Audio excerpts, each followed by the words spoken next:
से आग्रह करेंगे कि वो अपनी बातों को हम जिला से आए हुए पदाधिकारीगण, सभी पदाधिकारीगण, सभी प्रतिनिधिगण, अभिभावकगण, सभी मीडिया कर्मी को मैं अपनी बहरी प्रखंड की ओर से स्वागत अभिनंदन वंदन करती हूँ। सभी बच्चों के उज्जवल भविष्य के कामना करती हूँ।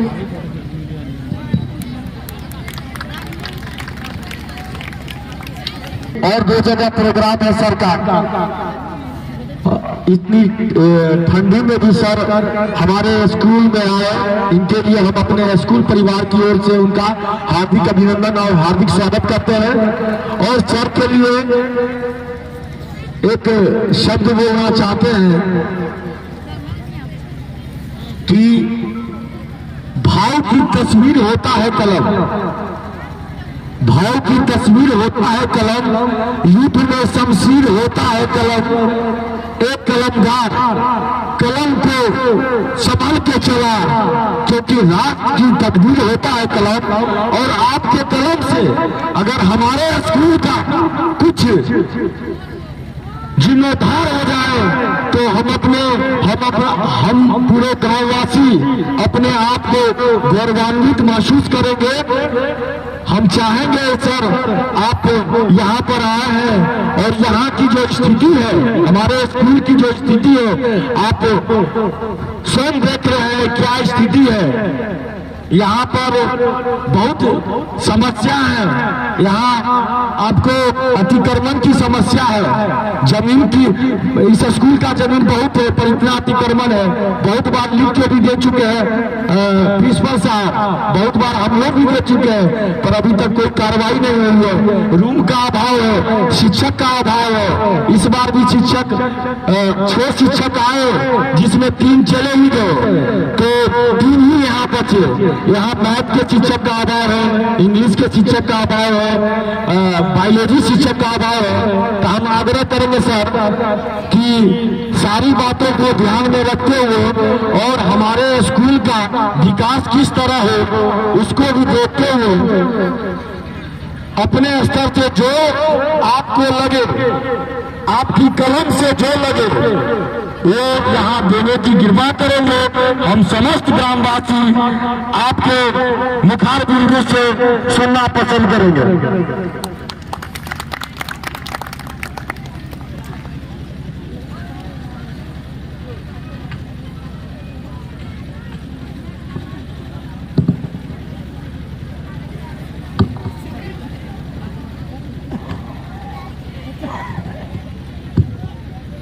बहुत बहुत धन्यवाद आपका। प्रखंड शिक्षा पदाधिकारी, आदरणीय प्रमुख प्रखंड बहेड़ी, मुखिया जी, सरपंच, अन्य अतिथिगण, अभिभावकगण, सम्मानित नागरिक, श्रोतागण एवं प्यारे बच्चों, आज यहाँ पर शिक्षा विभाग के लोक कल्याणकारी योजनाओं एवं कार्यक्रमों के संबंध में छात्रों एवं अभिभावकों को जानकारी प्रदान करने हेतु शिक्षा संवाद कार्यक्रम का आयोजन किया गया है, जिसमें मुझे आपसे वार्तालाप करने का सौभाग्य प्राप्त हो रहा है। इसके लिए आप सभी का शुक्रिया। शिक्षा के संबंध में हर जगह कई तरह की बातें होती हैं, जिनको जितनी समझ होती है उस समझ के हिसाब से अपनी बातों को रखते हैं। लेकिन कोई कुछ भी कहे, शिक्षा से ज्यादा महत्वपूर्ण किसी भी इंसान के व्यक्तिगत जीवन में कोई और चीज नहीं है, क्योंकि शिक्षा एक शेरनी की दूध की भांति है कि जो उसका ग्रहण करता है वो दहाड़ता है। और आप जिस पृष्ठभूमि में हैं उसी पृष्ठभूमि से मैं भी आता हूं। हमने भी ये समय देखा है और वहां से यहां तक का सफर सिर्फ शिक्षा की वजह से ही मैं पाया हूं। इसीलिए शिक्षा का महत्व हर किसी इंसान के जीवन में सर्वोपरि है। इसी संदर्भ में सरकार ने कई कल्याणकारी योजनाएं शिक्षा के लिए हमेशा से ही लगातार आप लोगों के लिए रखे हैं, जिसमें कुछ महत्वपूर्ण योजनाएं जिनका उल्लेख प्रखंड शिक्षा पदाधिकारी द्वारा किया गया। मैं आशा करता हूं कि आपने उनके विस्तार से जो उन्होंने बताया उसको आप लोगों ने ध्यानपूर्वक सुना होगा कि वो सारी योजनाएं वो आपके ज़रूरत की हैं। कई बार जानकारी के अभाव में हम वो लाभ नहीं ले पाते हैं, उससे वंचित रह जाते हैं। वो बहुत ही अनफॉर्चुनेट होता है, क्योंकि सब कुछ होने के बावजूद अगर हम उसको नहीं ले पाए तो वो हमारा दुर्भाग्य ही है। इसमें अभिभावकगण की भूमिका बहुत महत्वपूर्ण हो जाती है, क्योंकि बच्चों की जानकारी उन्हीं की जानकारी से पैदा होती है। जो वो जानकारी जितनी रखते हैं उनके बच्चों की भी जानकारी उतनी ही रहती है शुरुआत के समय में। अभी समय के साथ साथ, तकनीक के साथ साथ बच्चों का मानसिक विकास भी तेजी से हो रहा है। आज की दुनिया में बहुत सारी चीज़ें आपके फ़ोन पे उपलब्ध है। मुझे याद है हम लोग बच्चे होते थे तो फ़ोन ही नहीं था, आना होता था तो कोई जाता था बुलाने। तो समय काफ़ी बदल चुका है और आप लोगों के पास तकनीक जो है हर किसी के पास उपलब्ध है। मेरा आपसे अनुरोध रहेगा कि उस तकनीक का इस्तेमाल अपने विकास के लिए करें, अपने बारे में सोचें। आप सबसे पहले अगर अपने बारे में सोचेंगे तभी साथ वालों का, परिवार का, समाज का, राज्य का, देश का सोच पाएंगे। आप अगर अपना विकास नहीं करेंगे तो ना ही आप खुद के लिए कोई योगदान कर सकते हैं, ना ही किसी और के लिए। इसीलिए सरकार ने आपको बहुत सारी योजनाओं के थ्रू इस तरह का कल्याणकारी योजना वगैरह आपके लिए शुरू की है। जैसे प्रखंड शिक्षा पदाधिकारी ने बताया, मिशन दक्ष के तहत 3 से 8 तक पढ़ने में कमजोर छात्र छात्राओं के लिए प्रति 5 छात्र छात्राओं पर 1 शिक्षक की व्यवस्था पढ़ाई के लिए की गई। अभी हमारे एक वक्ता ने बताया कि शिक्षक की कमी है। जो भी इन्होंने उल्लेख किया है, मैं अपने स्तर से जरूर उसके लिए हर संभव प्रयास करूंगा। साथ ही यह भी कहना चाहूँगा, विद्यालय में हमें याद है कि ये कोई कंपैरिजन नहीं है, लेकिन कहा जाता है कि आपके पास संसाधन जितने होते हैं उस संसाधन का जो जितना भी सकारात्मक इस्तेमाल कर सके उतना ही सकारात्मक आपको रिजल्ट मिलता है, नतीजा उतना ही सकारात्मक होता है। तो अगर शिक्षक 3 हैं, 4 हैं, 2 हैं, आप जितना लाभ उनसे ले सके उतना लाभ लेना चाहिए। रही बात और योजनाओं की, जैसे बालिका प्रोत्साहन योजना है, किशोरी स्वास्थ्य कार्यक्रम योजना है, मुख्यमंत्री बालक एवं बालिका साइकिल योजना है, जो सरकार की काफ़ी महत्वाकांक्षी योजना थी और उसका लाभ भी समाज के हर दर्जे को मिला है। मुख्यमंत्री प्रोत्साहन छात्रवृत्ति योजना, प्री मैट्रिक छात्रवृत्ति योजना, पोस्ट मैट्रिक छात्रवृत्ति योजना, बिहार स्टूडेंट क्रेडिट कार्ड योजना। इस स्टूडेंट क्रेडिट कार्ड योजना के भी लाभार्थी बहुत रहे हैं, जो क्योंकि इसमें लिस्ट वगैरह निकलती है, जिला से जाता है, दूसरे कॉलेजों से रिक्तियां आती है और कई बच्चों को इसका लाभ मिला है। लेकिन मैंने परस्पर यही देखा है, अपने व्यक्तिगत जो मेरा व्यक्तिगत तजुर्बा है उससे मैं यही देख पाया हूँ कि जो जानकार होते हैं या जो जागरूक होते हैं वो लाभ ले पाते हैं, जो जागरूक नहीं होते हैं वो लाभ से वंचित रह जाते हैं और वो बहुत दुर्भाग्यपूर्ण है। जब सरकार, प्रशासन आपकी मदद के लिए एक हाथ बढ़ा रहा है तो बाकी आप लोगों से भी मेरा अनुरोध है कि अपने प्रति जागरूक रह के उस लाभ को लेने के लिए अग्रसर रहें। और समाज में और हर जगह बहुत तरह की ऐसी चीजें होती है दुर्भाग्यवश जो आपको नीचे खींचती है। अगर आप उसके चक्कर में आ गए तो फिर आपका भला नहीं हो पाता है। हर तरह के लोग हैं, हर तरह की सोच है, हर तरह का भाव है।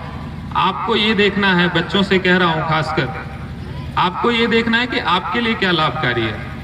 आपको आज के बाद 15-20 साल बाद जीवन में क्या प्राप्त होगा। आप आज जो निर्णय लेंगे उससे आपका अगला 10 साल कैसे बनेगा, आपको उसका क्या फायदा होगा। और इसमें अभिभावकगण की भी जिम्मेदारी बहुत महत्वपूर्ण रहती है।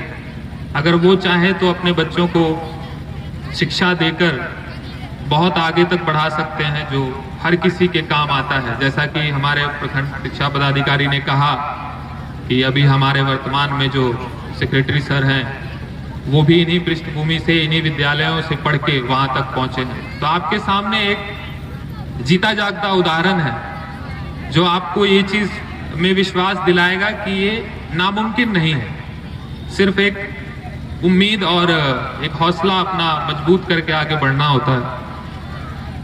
सरकार की कुछ अन्य योजनाएं हैं जिसके बारे में मैं आपको बताना चाहूंगा। जैसे श्रम संसाधन विभाग है, उनसे बिहार भवन एवं अन्य सन्निर्माण कर्मकार कल्याण बोर्ड के थ्रू इस योजना के तहत 18 से 60 वर्ष की आयु के निर्माण श्रमिकों को बोर्ड में निबंधन एवं लेबर कार्ड बनाने के पश्चात 16 तरह की योजनाओं का लाभ मिलता है। इसके बारे में आप प्रखंड में, जिला में कहीं से भी आप जानकारी प्राप्त कर सकते हैं। आरटीपीएस के खासकर जो काउंटर होते हैं उसके थ्रू आप जानकारी प्राप्त कर सकते हैं।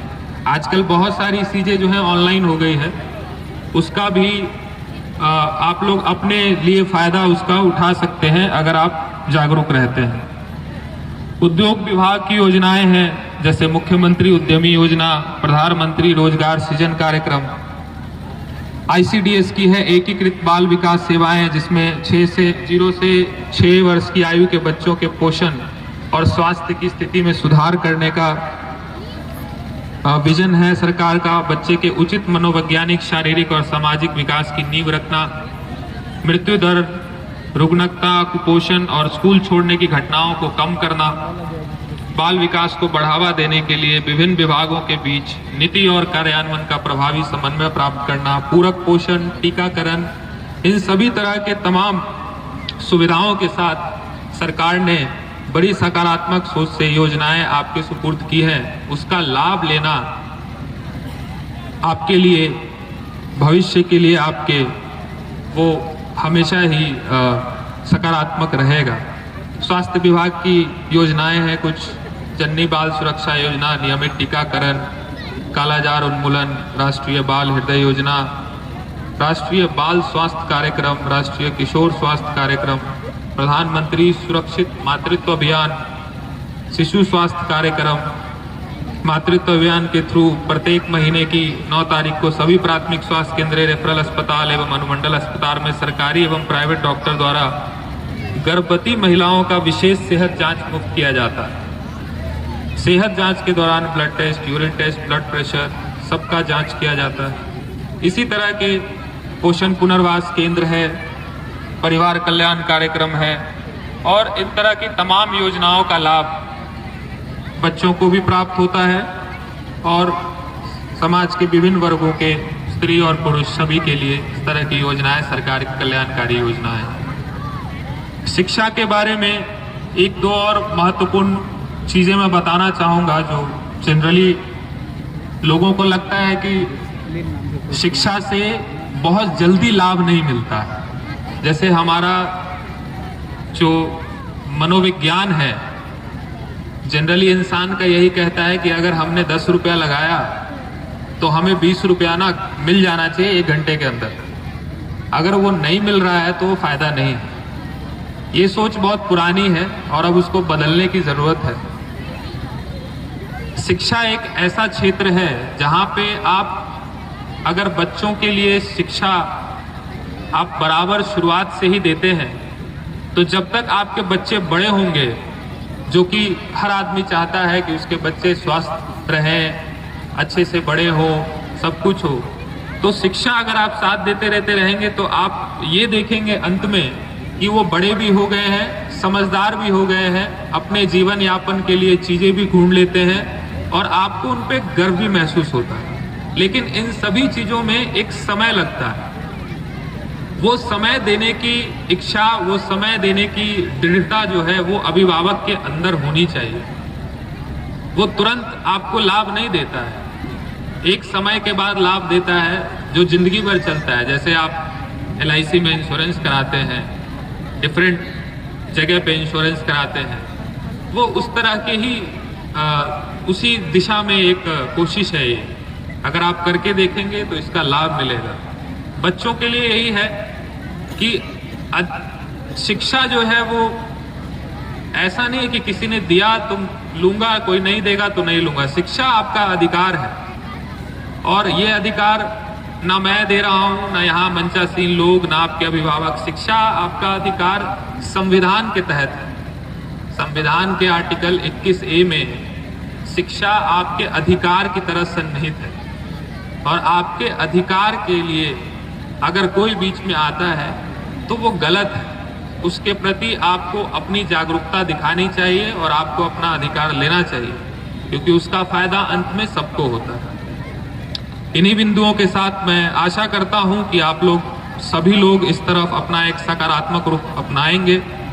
अभिभावकगण से भी अनुरोध रहेगा कि जो भी योजना है जिसके बारे में आपको जानकारी नहीं है या जानकारी चाहिए या जागरूक होना है, तो प्रशासन की ओर से, सरकार की ओर से हर जगह प्रखंड कार्यालय हो गया, पंचायत हो गया, आरटीपीएस के सेंटर हो गया, जिला लेवल पे हो गया, आजकल सभी पदाधिकारी के नंबर ऑनलाइन है। आप मेरा नंबर, प्रखंड शिक्षा पदाधिकारी का नंबर, जिला शिक्षा पदाधिकारी का नंबर हर जगह अवेलेबल है।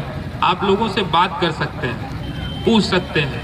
जब तक आपको सूचना नहीं मिलती है उनको तंग करिए, क्योंकि वो उसी चीज के लिए वहां बैठे हैं। सरकार की नौकरी सरकार के लिए नहीं, जनता के लिए होती है और आपका अधिकार है कि आप सरकार में जो नौकरी कर रहे हैं उनसे जानकारी प्राप्त करें, उनसे अपना हक लें और अधिकार लें और उसके लिए परस्पर कोशिश करते रहें। अगर आप कोशिश नहीं करेंगे तो आपको सफलता मिलने के जो चांसेस होते हैं वो कम होने लगते हैं। तो जागरूक रहिए, सरकार की कल्याणकारी योजनाओं का लाभ उठाइए और जानकारी नहीं है तो जानकारी के स्रोत के पास जाके जानकारी लेने की कोशिश करिए।